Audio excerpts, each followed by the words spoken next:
ನಾಳೆ ಲೋಕಭವನದಲ್ಲಿ ಡಿಕೆಶಿ ಪಟ್ಟಾಭಿಷೇಕ. ಗ್ಲಾಸ್ ಹೌಸ್ನಲ್ಲಿ ವಿಭಿನ್ನವಾಗಿ ವೇದಿಕೆಯ ವ್ಯವಸ್ಥೆಯನ್ನ ಮಾಡಲಾಗಿದೆ. ಪೂರ್ವಾಭಿಮುಖವಾಗಿ ನಿಂತು ಪ್ರಮಾಣ ವಚನವನ್ನ ಸ್ವೀಕಾರ ಮಾಡಲಿದ್ದಾರೆ ಡಿಕೆ ಶಿವಕುಮಾರ್. ಪ್ರಮಾಣ ವಚನಕ್ಕೆ ಅನುಕೂಲವಾಗುವಂತ ವೇದಿಕೆಯನ್ನ ನಿರ್ಮಾಣವನ್ನ ಮಾಡಲಾಗಿದೆ. ನಾಳೆ ಲೋಕಭವನದಲ್ಲಿ ಪಟ್ಟಾಭಿಷೇಕ ಡಿಕೆ ಶಿವಕುಮಾರ್ ಅವರದು. ಗ್ಲಾಸ್ ಹೌಸ್ನಲ್ಲಿ ವಿಭಿನ್ನವಾಗಿ ವೇದಿಕೆಯ ವ್ಯವಸ್ಥೆಯನ್ನ ಮಾಡಲಾಗ್ತಾ ಇದೆ. ಪೂರ್ವಾಭಿಮುಖವಾಗಿ ನಿಂತು ಪ್ರಮಾಣ ವಚನವನ್ನ ಸ್ವೀಕಾರ ಮಾಡಲಿದ್ದಾರೆ. ಹೊಸ ಸಂಪ್ರದಾಯಕ್ಕೆ ನಾಂದಿ ಹಾಡಿದ್ದಾರೆ ಡಿಕೆ ಶಿವಕುಮಾರ್. ಪದಗ್ರಹಣದ ವೇದಿಕೆ ಮೇಲೆ 20 ಆಸನಗಳ ವ್ಯವಸ್ಥೆ, ಸ್ವಾಮೀಜಿಗಳಿಗೆ ಪ್ರತ್ಯೇಕವಾಗಿ 40 ಆಸನಗಳ ವ್ಯವಸ್ಥೆ, ಗಣ್ಯರು ಕೂರ್ಲಿಕ್ಕೆ ಪ್ರತ್ಯೇಕ ಆಸನಗಳ ವ್ಯವಸ್ಥೆ.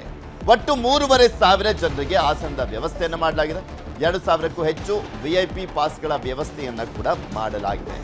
ಲೋಕಭವನದಲ್ಲಿ ಆಗ್ತಾ ಇರುವಂತಹ ಹಿನ್ನೆಲೆಯಲ್ಲಿ ಲಿಮಿಟೆಡ್ ಸೀಟ್ಸ್ ಅಲ್ಲಿ ಲಿಮಿಟೆಡ್ ಜನಕ್ಕೆ ಮಾತ್ರ ಅವಕಾಶ. ಮಠಾಧೀಶರು, ಕಾಂಗ್ರೆಸ್ನ ಪ್ರಮುಖರು, ವಿಐಪಿಗಳು ಅವರಿಗೆ ಮಾತ್ರ ಅವಕಾಶ ಇದೆ, ಇನ್ಯಾರಿಗೂ ಅವಕಾಶ ಇಲ್ಲ. ನಾಳೆ ಸಿಎಂ ಆಗಿ ಪ್ರಮಾಣ ವಚನ ಸ್ವೀಕಾರ ಮಾಡ್ತಾ ಇದ್ದಾರೆ. ಆ ವೇದಿಕೆನೇ ಡಿಫರೆಂಟ್ ಆಗಿ ಮಾಡಲಾಗಿರುವಂಥದ್ದು. ಪೂರ್ವಾಭಿಮುಖವಾಗಿ ನಿಂತು ಪ್ರಮಾಣ ವಚನ ಸ್ವೀಕಾರ ಮಾಡಲಿರುವಂಥ ಹಿನ್ನೆಲೆಯಲ್ಲಿ ವೇದಿಕೆಯ ಆ ಸ್ಟ್ರಕ್ಚರ್ ಚೇಂಜ್ ಆಗಿದೆ. ಮೊದಲ ಬಾರಿಗೆ ಇಲ್ಲೆಲ್ಲವೂ ಕೂಡ ಜ್ಯೋತಿಷಿಗಳು ಹೇಳಿದಂತೆ ಆಗ್ತಾ ಇದೆ. ಡಿಕೆ ಶಿವಕುಮಾರ್ ಅವರ ಪ್ರಮಾಣ ವಚನ ಯಾವ ಸಮಯ, ಎಷ್ಟು ಜನ, ಯಾವ ಕಡೆ ನಿಂತ್ಕೊಂಡು ಪ್ರಮಾಣ ವಚನ ಸ್ವೀಕಾರ ಮಾಡಬೇಕು, ಸಿಎಂ ಕೊಠಡಿ ಹೇಗಿರಬೇಕು, ಸಿಎಂ ಆಫೀಸ್ ಹೇಗಿರಬೇಕು, ಸಿಎಂ ಏನು ಮಾಡಬೇಕು, ಯಾವ ನಿರ್ಧಾರವನ್ನ ಕೈಗೊಳ್ಳಬೇಕು, ಪ್ರಜಾಪ್ರಭುತ್ವ ವ್ಯವಸ್ಥೆಯಲ್ಲಿ ಈಗ ಜ್ಯೋತಿಷಿಗಳು ನಿರ್ಧಾರ ಮಾಡ್ತಿದ್ದಾರೆ. ನಾಳೆ ಸಿಎಂ ಆಗಿ ಡಿಕೆ ಶಿವಕುಮಾರ್ ಪ್ರಮಾಣ ವಚನ. ಚಿತ್ರರಂಗದ ಗಣ್ಯರಿಗೆ ಡಿಕೆ ಶಿವಕುಮಾರ್ ಆಹ್ವಾನವನ್ನ ಕೊಟ್ಟಿದ್ದಾರೆ.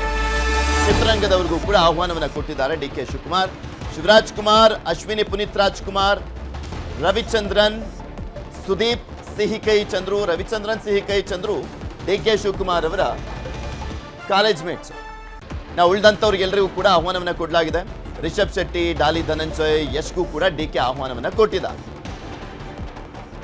ಯಾರ್ಯಾರು ಬರ್ತಾರೆ ಕಾದ್ ನೋಡ್ಬೇಕು. ರವಿಚಂದ್ರನ್ ಸಿಹಿಕೈ ಚಂದ್ರು ಅಂತೂ ಬಂದೇ ಬರ್ತಾರೆ ಅಂತ ಕಾಣಿಸುತ್ತೆ. ಇನ್ನು ಶಿವರಾಜ್ ಕುಮಾರ್ ಅವರು ಮುಂಚೆಯಿಂದಲೂ ಕೂಡ ಒಳ್ಳೆ ಸಂಬಂಧನೇ ಇದೆ ಡಿಕೆ ಶಿವಕುಮಾರ್ ಅವ್ರ ಜೊತೆ. ಅವ್ರ ಪಕ್ಕದ ಮನೆಯೇ ಬೇರೆ ರಾಜ್ಕುಮಾರ್ ಅವರು ಇದ್ದಾಗಿಂದ. ಅಶ್ವಿನಿ ಪುನೀತ್ ರಾಜ್ಕುಮಾರ್ ಅವ್ರದ್ದು ಕೂಡ ಡಿಕೆ ಶಿವಕುಮಾರ್ ಅವರ ಪಕ್ಕದ ಮನೆಯೇ. ಸೊ ಹೀಗಾಗಿ ಅವರು ಬರುವಂತ ನಿರೀಕ್ಷೆ ಇದೆ. ಇನ್ನು ಉಳಿದಂತೆ ಯಾರೆಲ್ಲ ಬರ್ತಾರೆ ಕಾದ್ ನೋಡ್ಬೇಕು. ಆಹ್ವಾನ ಅಂತೂ ಹೋಗಿದೆ. ನಾಳೆ ಡಿಕೆ ಶಿವಕುಮಾರ್ ಪ್ರಮಾಣ ವಚನ ಹಿನ್ನೆಲೆಯಲ್ಲಿ ವಿಧಾನಸೌಧಕ್ಕೆ ಜ್ಯೋತಿಷಿ BP ಆರಾಧ್ಯ ಭೇಟಿಯನ್ನ ಕೊಟ್ಟಿದ್ದಾರೆ. ರಾಜಭವನಕ್ಕೆ ಹೋದಂತಹ ಸಂದರ್ಭದಲ್ಲೂ ಮೊನ್ನೆ ಶಾಸಕಾಂಗ ಸಭೆಗೂ ಮುನ್ನ BP ಆರಾಧ್ಯ ಅವರು ಡಿಕೆ ಶಿವಕುಮಾರ್ ಅವ್ರ ಜೊತೆ ಹೋಗಿದ್ರು. ಈಗ ವಿಧಾನಸೌಧಕ್ಕೆ ಹೋಗಿದ್ದಾರೆ BP ಆರಾಧ್ಯ ಜ್ಯೋತಿಷಿ. ಸಿಎಂ ಕಚೇರಿಯ ವಾಸ್ತುಗಳನ್ನ ಪರಿಶೀಲನೆ ಮಾಡ್ತಾರೆ. ವಾಸ್ತು ಪರಿಶೀಲನೆ, ವಸ್ತುಗಳ ಪರಿಶೀಲನೆ, ಯಾವುದನ್ನೆಲ್ಲಿಡಬೇಕು, ಯಾವ ಗೋಡೆ ಹೊಡಿಬೇಕು, ಎಲ್ಲಿ ಬಾಗಿಲಿರಬೇಕು, ಎಲ್ಲಿ ಡಿಕೆ ಶಿವಕುಮಾರ್ ಕೂತ್ಕೊಬೇಕು, ಬರುವಂಥ ಅತಿಥಿಗಳು ಎಲ್ಲಿ ಕೂತ್ಕೊಬೇಕು, ಅದೆಲ್ಲವನ್ನು ಕೂಡ ಈಗ ನಿರ್ಧಾರ ಮಾಡ್ತಾರೆ. ಡಿಕೆಶಿಗೆ ಪ್ರಮಾಣ ವಚನದ ಮುಹೂರ್ತ ನೀಡಿದ್ದಂಥ ಆರಾಧ್ಯ ಜ್ಯೋತಿಷಿ ಆಗಮನ ಹಿನ್ನೆಲೆಯಲ್ಲಿ ಸಿಎಂ ಕೊಠಡಿಗೆ ನಿರ್ಬಂಧ. ಜ್ಯೋತಿಷಿ ಆಗಮಿಸಿರುವಂಥ ಹಿನ್ನೆಲೆಯಲ್ಲಿ ಯಾರಿಗೂ ಅವಕಾಶ ಇಲ್ಲ, ಬೇರೆಯವರಿಗೆಲ್ಲ ನಿರ್ಬಂಧ. ನಿಮ್ಗೆ ತೋರಿಸ್ತಾ ಇದೆ ನೋಡಿ ದೃಶ್ಯಾವಳಿಯಲ್ಲಿ. ಪರಿಶೀಲನೆ ಮಾಡಿ ಹೋಗಿರುವಂಥದ್ದು. ಬಳಿಕ ಸುಣ್ಣ ಬಣ್ಣ. ನಾಳೆ ಸಿಎಂ ಆಗಿ ಬರೋವರೆಗೂ ಯಾರಿಗೂ ಪ್ರವೇಶ ಇಲ್ಲ. ಅಲಂಕಾರ ಮಾಡುವಂತ ಕಾರಣಕ್ಕೋಸ್ಕರ ಸಿಎಂ ಕೊಠಡಿಗೆ ಯಾರಿಗೂ ಪ್ರವೇಶ ಇಲ್ಲ. ಎಲ್ರಿಗೂ ಪ್ರವೇಶ ನಿರ್ಬಂಧಿಸಿರುವಂಥದ್ದು ಸಿಬ್ಬಂದಿ. ತೋರಿಸ್ತಾ ಇದೀವಲ್ಲ, ಇವರೇ BP ಆರಾಧ್ಯ ಜ್ಯೋತಿಷಿ. ಮಾಜಿ ಸಿಎಂ ಆದ್ರೂ ಕೂಡ ಕಾವೇರಿ ನಿವಾಸ ಬಿಡಲ್ಲ ಸಿದ್ದರಾಮಯ್ಯನವರು. ಈ ಹಿಂದೆ ಯಡಿಯೂರಪ್ಪನವರು ಕೂಡ 2021ರಲ್ಲಿ ರಾಜೀನಾಮೆ ಕೊಟ್ಟಂತ ಸಂದರ್ಭದಲ್ಲಿ ಬೊಮ್ಮಾಯಿಯವರು ಮುಖ್ಯಮಂತ್ರಿಗಳಾಗಿದ್ರಲ್ಲ, ಆ ಟೈಮ್ನಲ್ಲಿ ಕಾವೇರಿ ನಿವಾಸದಲ್ಲೇ ಇದ್ರು. ಬೊಮ್ಮಾಯಿ ಅವಧಿ ಮುಗಿಯೋವರೆಗೂ ಕಾವೇರಿ ನಿವಾಸದಲ್ಲೇ ಇದ್ರು ಯಡಿಯೂರಪ್ಪನವರು. ಬಿಜೆಪಿ ಗೌರ್ಮೆಂಟೇ ಇದ್ದಿದ್ದಂಥ ಹಿನ್ನೆಲೆಯಲ್ಲಿ ಯಾರು ಏನು ಕೇಳಕ್ ಹೋಗಿಲ್ಲ. ಯಾಕೆ ಬಿಟ್ಟಿಲ್ಲ, ಮುಖ್ಯಮಂತ್ರಿಗಳಿಗೆ ಬಿಟ್ಕೊಡಿ, ಸಿಎಂ ಸ್ಥಾನನೇ ಬಿಟ್ಕೊಟ್ಟಂಥವ್ರು ಯಡಿಯೂರಪ್ಪನವರು. ಇನ್ನು ಅಲ್ಲಿ ಅದೊಂದು ಕಚೇರಿಗೋಸ್ಕರ, ಅದೊಂದು ಮನೆಗೋಸ್ಕರ ಕಿತ್ತಾಡಕ್ಕೆ ಹೋಗ್ತಾರ ಬೊಮ್ಮಾಯಿ ಅವರೆಲ್ಲ. ಸೊ ಹೀಗಾಗಿ ಸುಮ್ಮನೆ ಆಗಿದ್ರು. ಈಗ ಸಿದ್ದರಾಮಯ್ಯನವರು ಕೂಡ ಅದೇ ಹಾದಿಯನ್ನು ಹಿಡಿದಿದ್ದಾರೆ. ಸಿದ್ದರಾಮಯ್ಯನವರು ಕೂಡ ಕಾವೇರಿ ನಿವಾಸದಲ್ಲೇ ಇರ್ತಾರೆ ಕಾಂಗ್ರೆಸ್ ಅವಧಿ ಮುಗಿಯೋವರೆಗೂ. ಹೀಗಾಗಿ ನಿಯೋಜಿತ ಸಿಎಂ ಡಿಕೆಶಿಯಿಂದ ಹೊಸ ಪ್ಲಾನ್ ಅಂತೆ. ಆ ಹೊಸ ಪ್ಲಾನ್ ಏನಪ್ಪಾ ಅಂದ್ರೆ ಕೆಕೆ ಗೆಸ್ಟ್ ಹೌಸ್ ನಲ್ಲಿ ವಾಸ್ತವ್ಯ ಹೂಡ್ಲಿಕ್ಕೆ ಡಿಕೆ ಪ್ಲಾನ್. ಸಿಎಂ ಸರ್ಕಾರಿ ನಿವಾಸವಾಗಲಿರುವಂಥದ್ದು ಕೆಕೆ ಗೆಸ್ಟ್ ಹೌಸ್. ಇಲ್ಲಿ ಒಂದ್ ಕಡೆ ಅವ್ರ ನಿವಾಸ ಇದೆ ಸದಾಶಿವನಗರದಲ್ಲಿ. ಕೆಕೆ ಗೆಸ್ಟ್ ಹೌಸ್ ಕೂಡ ಮುಖ್ಯಮಂತ್ರಿಗಳ ನಿವಾಸದ ರೀತಿಯಲ್ಲಿ ಮಾಡಲಾಗ್ತದೆ. ಯಾಕೆಂದ್ರೆ ಕಾವೇರಿಯಲ್ಲಿ ಸಿದ್ದರಾಮಯ್ಯನವರು ಇರುವಂತ ಕಾರಣಕ್ಕೋಸ್ಕರ ಯತೀಂದ್ರ ಸಿದ್ದರಾಮಯ್ಯನವರಿಗೆ ಮಂತ್ರಿ ಸ್ಥಾನ ಕೊಟ್ರೆ ಅಲ್ಲಿ ಯತೀಂದ್ರ ಸಿದ್ದರಾಮಯ್ಯನವರಿಗೆ ಆ ಒಂದು ಮನೆಯನ್ನ ಮೀಸಲಿಟ್ಬಿಡ್ತಾರೆ. ಅಲ್ಲೇ ಸಿದ್ದರಾಮಯ್ಯನವರು ಕಂಟಿನ್ಯೂ ಆದಂತನೂ ಆಗುತ್ತೆ. ಇದೆಲ್ಲದ್ರ ಬಗ್ಗೆ ಇನ್ನಷ್ಟು ಮಾಹಿತಿಯನ್ನ ಕೊಡ್ತಾ ಹೋಗ್ತಾರೆ ನಮ್ಮ ಪ್ರತಿನಿಧಿ ಕಾರ್ತಿಕ್. ನಮ್ಮ ಜೊತೆ ನೇರ ಸಂಪರ್ಕದಲ್ಲಿ ಜಾಯ್ನ್ ಆಗಿದ್ದಾರೆ. ಕಾರ್ತಿಕ್, ಒಂದ್ ಕಡೆ ವಿಧಾನಸೌಧದಲ್ಲಿ ವಾಸ್ತು ಪರಿಶೀಲನೆ ಮಾಡಿ ಹೋಗಿದ್ದಾರೆ ಬಿಪಿ ಆರಾಧ್ಯ ಅವರು. ಏನೇನು ಸೂಚನೆ ಕೊಟ್ಟಿದ್ದಾರೆ? ಯಾವ್ದಾದ್ರು ಗೋಡೆ ಹೊಡೆಯೋದು, ಕಿಟಕಿ ಬದಲಾಯಿಸೋದು, ಆ ರೀತಿಯಾಗಿ ಏನಾದರೂ ಸೂಚನೆ ಹೋಗಿದೆಯಾ? ಪ್ರಮುಖ ಬದಲಾವಣೆಗಳೇನಾದರೂ ಸೂಚನೆ ಇದೆಯಾ? ಮತ್ತು ಒಂದ್ ಕಡೆ ಸಿದ್ದರಾಮಯ್ಯನವರು ಕೂಡ ಯಡಿಯೂರಪ್ಪನವರು ಹಾದಿ ಹಿಡಿದಿದ್ದಾರೆ ಅಂತ ಏನ್ ಅಪ್ಡೇಟ್ ಸಿಗ್ತಾ ಇದೆ ಇದ್ರ ಬಗ್ಗೆ?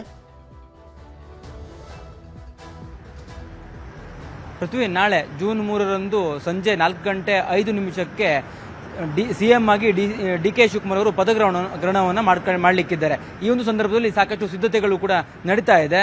ಯಾವಾಗ ಅವರು ಪದಗ್ರಹಣವನ್ನು ಮಾಡ್ತಾರೋ ಅದಾದ ನಂತರದಲ್ಲಿ ಅವರು ನೇರವಾಗಿ ವಿಧಾನಸೌಧದ ಸಿಎಂ ಕಚೇರಿಗೆ ಪ್ರವೇಶವನ್ನು ಕೂಡ ಮಾಡ್ತಾರೆ. ಇದೇ ಒಂದು ಹಿನ್ನೆಲೆಯಲ್ಲಿ ಡಿ ಕೆ ಶಿವಕುಮಾರ್ ಅವರ ಆಪ್ತ ಜ್ಯೋತಿಷಿಯಾಗಿರುವಂತಹ ಆರಾಧ್ಯ ಅವರು ಇವತ್ತು ವಿಧಾನಸೌಧಕ್ಕೆ ಭೇಟಿಯನ್ನು ಕೊಟ್ಟಿದ್ರು. ಅಲ್ಲಿ ಸಿಎಂ ಕಚೇರಿಯನ್ನ ಸಂಪೂರ್ಣವಾಗಿ ಪರಿಶೀಲನೆ ಮಾಡಿದ್ದಾರೆ. ಅಲ್ಲಿ ಯಾವ್ಯಾವ ರೀತಿ ಬದಲಾವಣೆಯನ್ನು ಮಾಡಬೇಕು, ವಾಸ್ತು ಪ್ರಕಾರವಾಗಿ ಯಾವೆಲ್ಲ ರೀತಿಯಾಗಿ ಅಲ್ಲಿ ಬದಲಾವಣೆಗಳು ಆಗಬೇಕಿದೆ ಅದೆಲ್ಲ ಸೂಚನೆಯನ್ನು ಅಲ್ಲಿರ್ತಕ್ಕಂಥ ಸಿಬ್ಬಂದಿಗಳಿಗೆ ಕೊಟ್ಟಿರ್ತಕ್ಕಂಥದ್ದು. ಬಿಪಿ ಆರಾಧ್ಯ ಅವರು ಯಾವಾಗ ಆ ಒಂದು ಸಿಎಂ ಕಚೇರಿಯನ್ನ ಭೇಟಿಯನ್ನು ಮಾಡಿ ಅಲ್ಲಿ ವೀಕ್ಷಣೆಯನ್ನು ಮಾಡಿದ್ರು, ಅದಾದ ನಂತರದಲ್ಲಿ ಆ ಸಂಪೂರ್ಣವಾಗಿ ಆ ಒಂದು ಕಚೇರಿಗೆ ನಿರ್ಬಂಧವನ್ನು ಹೇರಲಾಗಿದೆ. ಯಾರಿಗೂ ಅಲ್ಲಿ ಅವಕಾಶವನ್ನು ಮಾಡಿಕೊಡ್ತಾ ಇಲ್ಲ. ಜೊತೆಗೆ ಸುಣ್ಣ ಬಣ್ಣ ಹೊಡೆಯುವಂಥ ಕಾರ್ಯಗಳು ಕೂಡ ನಡೀತಾ ಇದೆ. ಜೊತೆಗೆ ಒಂದಿಷ್ಟು ಬದಲಾವಣೆಗೂ ಕೂಡ ಅವರು ಸೂಚಿಸಿದ್ದಾರೆ ಅಂತ ಹೇಳಲಾಗ್ತದೆ. ಅದು ಕೆಲವೊಂದಿಷ್ಟು ಒಳಭಾಗದಲ್ಲಿ ಅಂದರೆ ಸಿಎಂ ಕಚೇರಿಯ ಒಳಭಾಗದಲ್ಲಿ ಒಂದಿಷ್ಟು ಬದಲಾವಣೆಗೆ ಸೂಚಿಸಿದ್ದಾರೆ ಅಂತ ಹೇಳಲಾಗ್ತದೆ. ಆ ಒಂದು ಹಿನ್ನೆಲೆಯಲ್ಲಿ ಆ ಬದಲಾವಣೆಯನ್ನು ಅಧಿಕಾರಿಗಳು ಮಾಡ್ತಾ ಇದ್ದಾರೆ. ಜೊತೆಗೆ ಇನ್ನೊಂದು ವಿಚಾರ, ಸಿಎಂ ಆಗಿದ್ದಂಥ ಸಿದ್ದರಾಮಯ್ಯನವರು ಈಗ ಹಂಗಾಮಿ ಸಿಎಂ ಆಗಿದ್ದಾರೆ.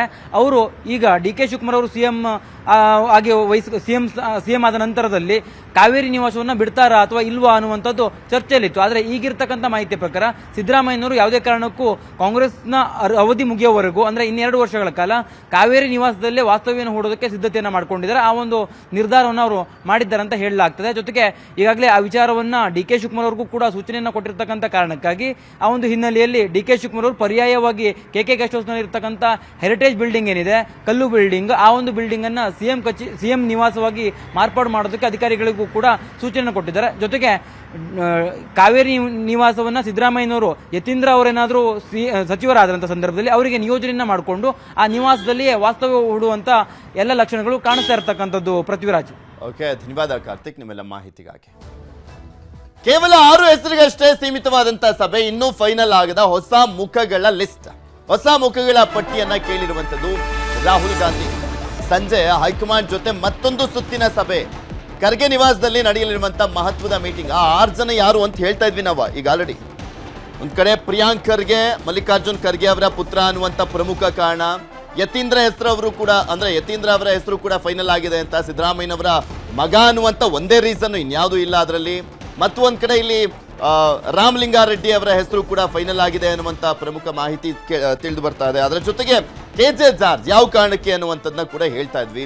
ಕೃಷ್ಣ ಬೈರೇಗೌಡರು ಒಳ್ಳೆ ಕೆಲಸ ಮಾಡ್ಕೊಂಡು ಬಂದಂಥವ್ರು, ರಾಹುಲ್ ಗಾಂಧಿ ಅವರಿಗೂ ಕೂಡ ಆಪ್ತರು, ಅವ್ರ ಮೇಲೆ ಒಳ್ಳೆ ವಿಶ್ವಾಸ ಇದೆ.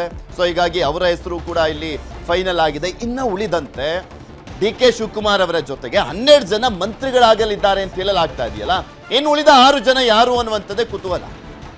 ಹೊಸ ಮುಖಗಳಿಗೆ ಮೊದಲ ಪಟ್ಟಿಯಲ್ಲಿ ಆದ್ಯತೆ ಕೊಡ್ಲಾಗುತ್ತಾ? ನೋಡಿ, ಇಲ್ಲಿ ತುಂಬಾ ಜನ ಪ್ರಮುಖರ ಹೆಸರು ಮಿಸ್ ಆಗಿದೆ.